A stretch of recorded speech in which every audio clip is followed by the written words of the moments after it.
சிறு குறு தொழில்களை மீட்டெடுக்கும் வகையிலும் இளைஞர்களுக்கு வேலைவாய்ப்பை உறுதி செய்யும் வகையிலும் தமிழக பட்ஜெட் இருக்க வேண்டும் என்று இந்திய தொழில் முனைவோர் சங்க தலைவர் ரகுநாதன் தெரிவித்துள்ளார்.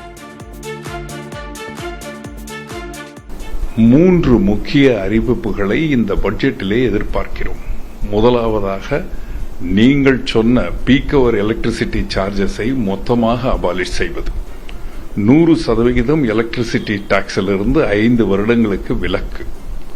இண்டஸ்ட்ரியல் பவர் டாரிஃபை ரேஷனலைஸ் பண்ணுவோம் சொல்லியிருக்கீங்க, டைரக்ட் கேபிட்டல் சப்சிடி டெக்னாலஜி அப்கிரேடேஷனுக்காக 35% கொடுக்கப்படும் சொல்லியிருக்கீங்க,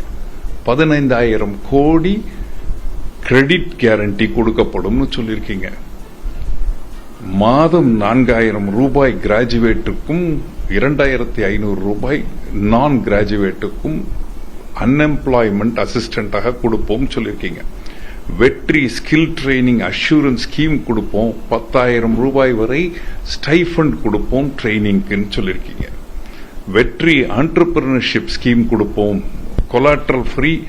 லோன் அதாவது உத்தரவாதமற்ற கடன் 25 லட்சம் வரை தமிழகத்திலே இருக்கக்கூடிய இளம் தொழிலதிபர்களுக்கு தொழில் முனைவோர்களுக்கு கொடுப்போம்னு சொல்லியிருக்கீங்க, லோக்கல் எம்ப்ளாய்மெண்ட்டை ப்ரொமோட் செய்தால் 75% இங்கு இருக்கக்கூடிய நிறுவனங்கள் இங்கு இருக்கக்கூடியவர்களுக்கு வேலை கொடுத்தால் கிட்டத்தட்ட சில சப்சிடிகள் 5% வரை எலக்ட்ரிசிட்டி டாரிஃப்ல டிஸ்கவுண்ட் கொடுப்போம் சொல்லியிருக்கீங்க, பிரையாரிட்டி இன் கவர்மெண்ட் ப்ரொக்யூர்மெண்ட்ல கொடுப்போம் சொல்லியிருக்கீங்க. நீங்க சொன்னதை இன்றைக்கு இந்த பட்ஜெட்டிலே மிக எதிர்பார்ப்புடன் காத்துக்கொண்டிருக்கக்கூடிய தமிழகத்தை சார்ந்த தொழில் முனைவோர்கள் சார்பாக கேட்டுக்கொள்கிறேன்.